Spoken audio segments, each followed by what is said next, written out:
Hello, ladies and gentlemen. We welcome you to this pregame edition this week of the Chambers Academy Rebel Football here on Chambers Academy Sports Live on YouTube. As we commonly do with road games, we're doing this midweek edition to talk with our players of the game and talk with Coach Allen about this week's game. Last week, of course, 53-0 victory over Springwood. 6 in a row, Chambers over Springwood in this rivalry.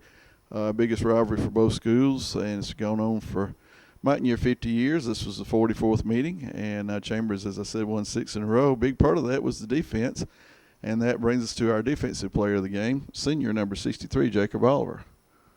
So, Jacob, pitched a shutout. Yes, sir. We try to do that week in and week out. Well, we've come darn close this year. We've given up 1 touchdown in 3 games, and that was in, the fourth quarter of the first game. So, defense is looking really, really stout. Y'all feel good about the way you're playing and getting to the ball? Yes, sir. I feel like everybody's getting to the ball, and we just don't try to give up any points. And if you don't give up any points, you usually do what?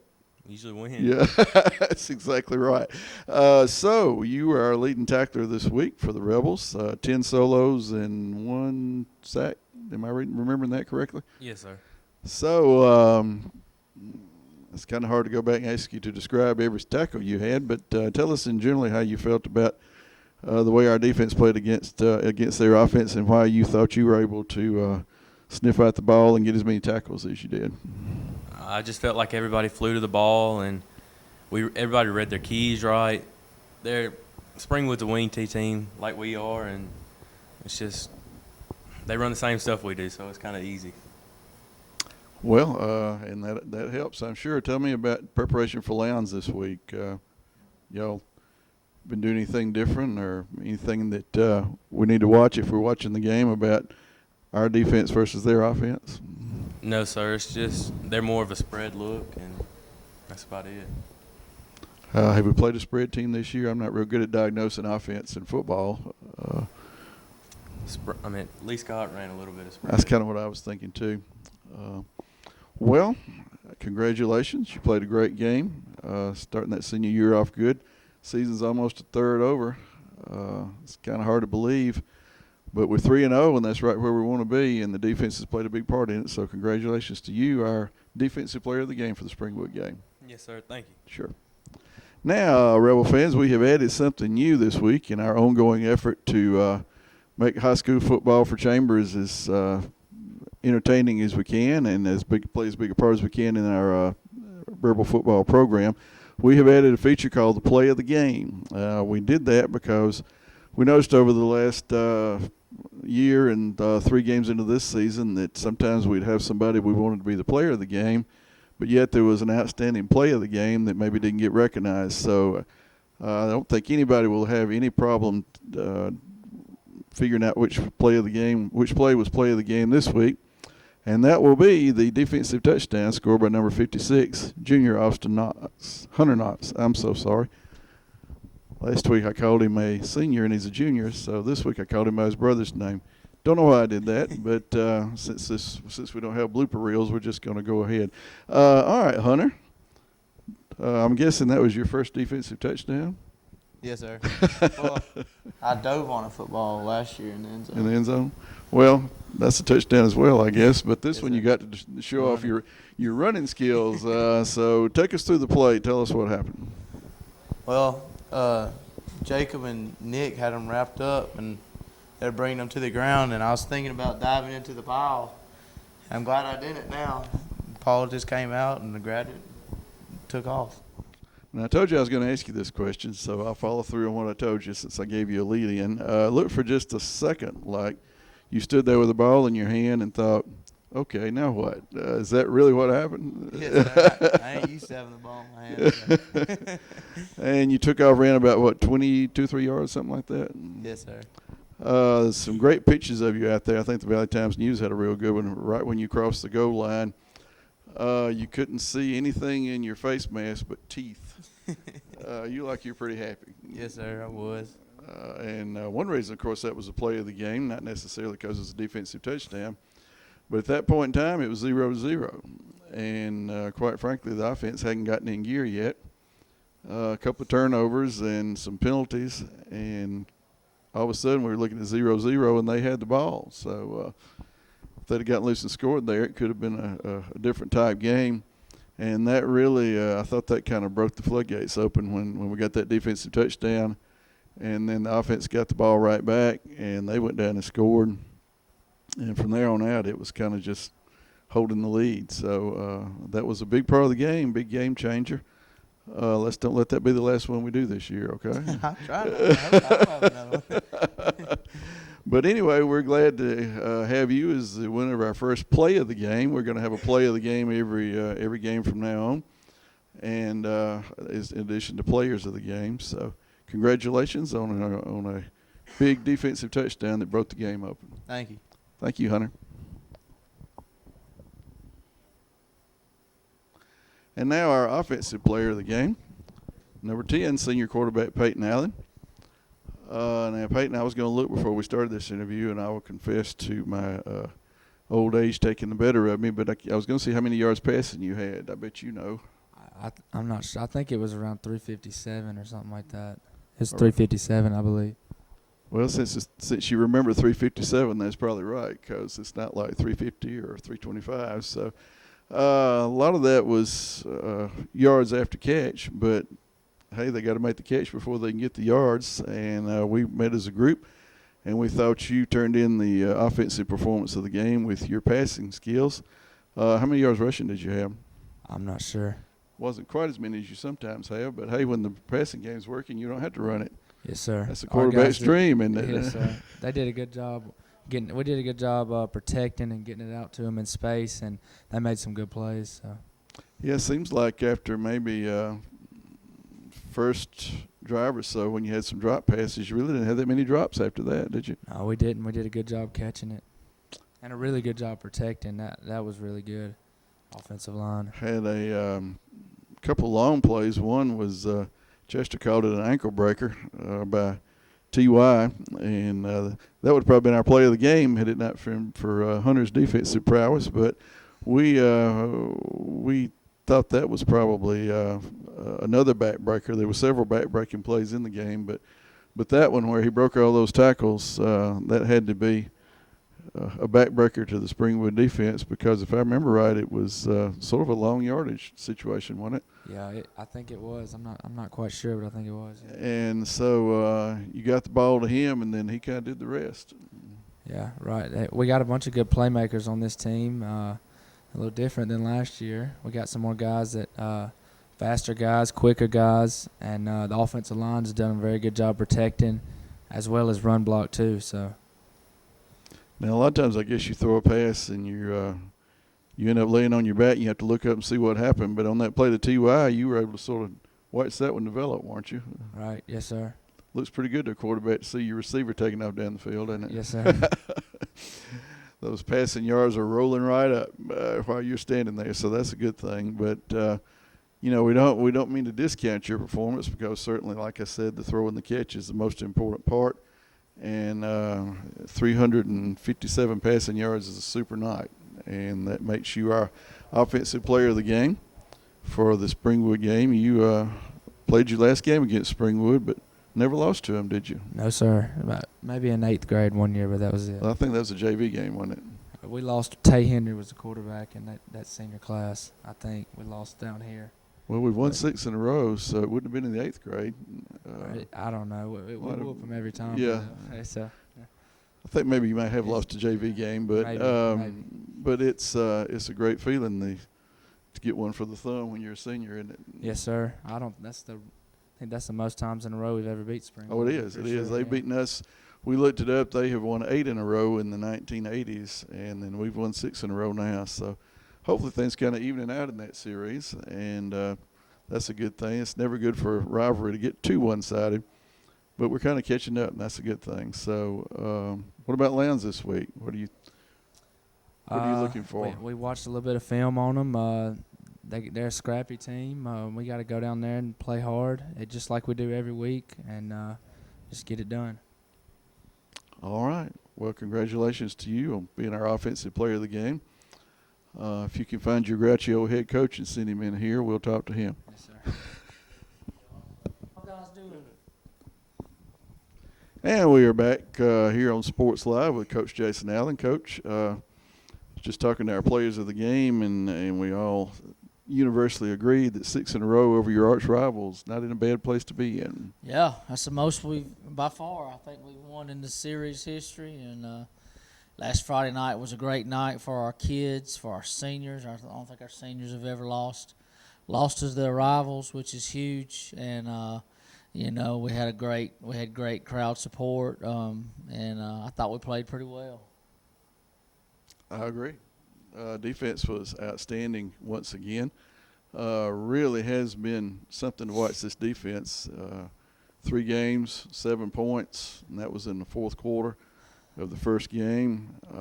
Complete shutouts. Just everything's clicking in the right direction right now, isn't it? Yeah, the way we keep up with that is our starter. We keep up with our first unit, and our first unit hadn't given up any points this year. And so that's kind of our goal. Our goal is to go the entire year and not give up any points with our starting defense. Is that possible? I don't know. We'll see. We've done it through 3, and we're going to try to keep it going through 4. Barely giving up any first downs, are you? Yeah. It's been great. I tell you, it's been great. When the other team has trouble running the football on you, when you can be dominant up front and stop the run, you got a chance to be really good on defense. And on the back end, we're probably more athletic than we've been in a while. So, but we're going to find out. We're going to see some really good teams coming up that we're really going to be tested in, and we'll find out how good we are. Yeah, this year's schedule, we'll probably talk about this in a couple of weeks more than now because you don't want to look too far ahead, but this year's schedule sets up kind of interestingly because it kind of strength of schedule kind of amps up as you go along, doesn't it? Yeah, no question. We go back down into 1A this week with Lowndes, and then we jump up to 3A with Valiant Cross, 3A with a really good Pike team out of Troy. Then we get a bye week, and then we get into our region play with Edgewood, Macon East, and some of those guys that have got really good teams this year as well. So it's definitely going to get tougher from here on out. Yeah, I was looking. They came out today with the sports writers polls, which in high school football I realize is just kind of a beauty contest at times, especially in AISA because they don't even break it down by division. But Chambers went up to number 3. But if you looked at the top 11, because Pike was number 11 in votes, if you look at the top 11, you take Chambers out, which leaves 10, we've still got to play potentially 6 of those teams. Yeah. So it ain't going to get any easier. No, it's not. And but if you're going to be the man, you got to what? Beat the man. You got to beat the man. That's right. That's something Coach Allen taught me years and years ago. So, Lowndes, always an interesting game with Lowndes. I think we talked about this back in our preseason interview.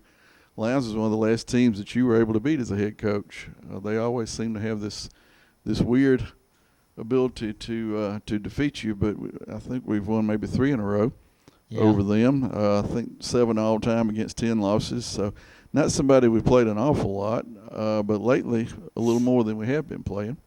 Yeah, played them back 3 or 5 years ago. We played them several times. They were in our region. We played them in the playoffs. I remember. They had some really good teams. The thing I've always known about Lowndes, or felt like about Lowndes, even from when I played, is they were hard-nosed, tough country kids, just country boys that get after you and they wouldn't quit. And, I think that's always going to be the case with Lowndes Academy. They're not going to back down from a fight. Did you ever know Coach Matt Champion? I did not know him, but I read about him, and some of his winning streaks were unbelievable. I think in his first 100 games, he won 96 of them. That's right. For those of you who don't know, and Chester and I will probably talk about this Friday night during some of the timeouts, but Coach Champion started the football program at Lowndes and then started the one at Monroe.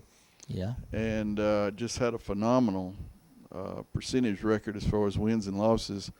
And he won the first, I think, 3 APSA state championships back when it was all one class.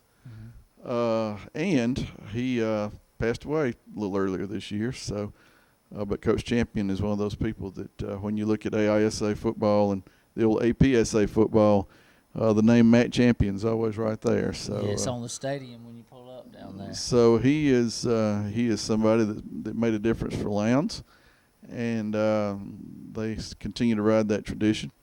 for those of you traveling to the game, it's about an hour and 45 minutes. Yep, exactly is what it says. So leave early enough to get there. Is there going to be any crowd restrictions this week? No, none that I'm aware of. Okay, so if you want to go, head on down, be a road warrior with the rest of us, and head on down there and watch the Rebels play the Rebels, the Lowndes Rebels and the Chambers Rebels.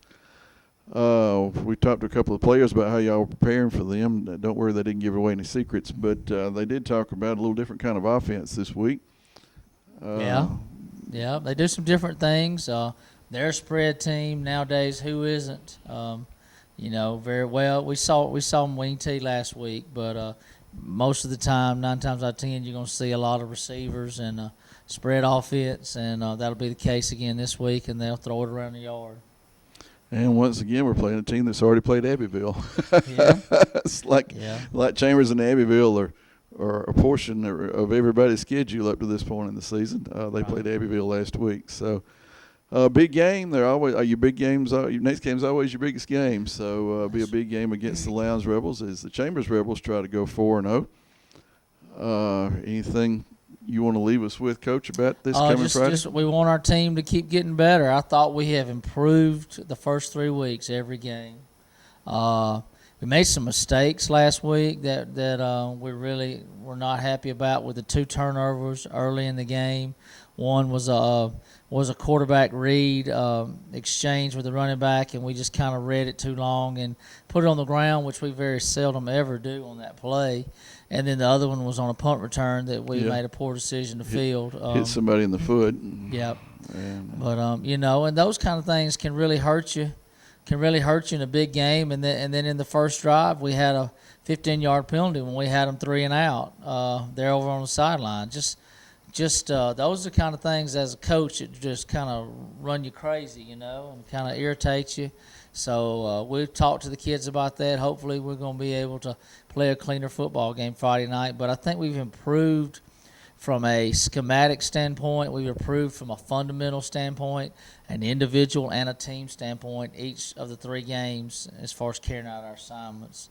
So really excited about that, and I thought we threw the ball really efficiently. 12 out of 16 for 350 yards passing.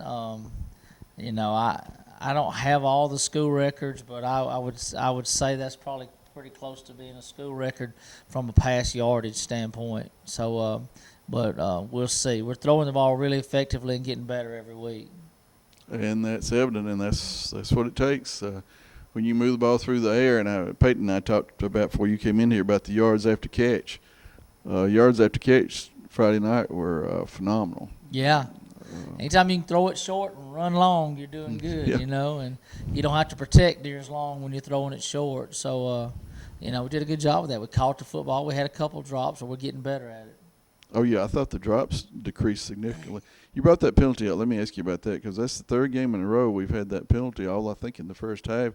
Did a rule change bring that about, or is that just something that we're still just learning? No, it's been a different reason for a 15-yard unsportsmanlike penalty each time. I know it was blocking one way. The first game, it was just blocked past the whistle, which I really, I'm not going to get too upset about that. We're trying. And then the second game, I'm having a hard time remembering why that one was, but I know the last game was probably something that we did extracurricular on the sideline, which you got to have enough discipline not to do those things. All right. Well, we're ready when you are on Friday night. Yeah, we're ready. I hope everybody can come watch us play. And, it's an exciting time to be here and to be a Rebel. We've had great fan support. We had great wins last night in JV and Pee Wee. Our football programs are really rolling and doing well right now. Volleyball's undefeated. Yep, volleyball's doing fantastic as well. So I'm not going to steal Coach Allen's line, but remember this: it's great to play for the C and the A. See you Friday night, everybody.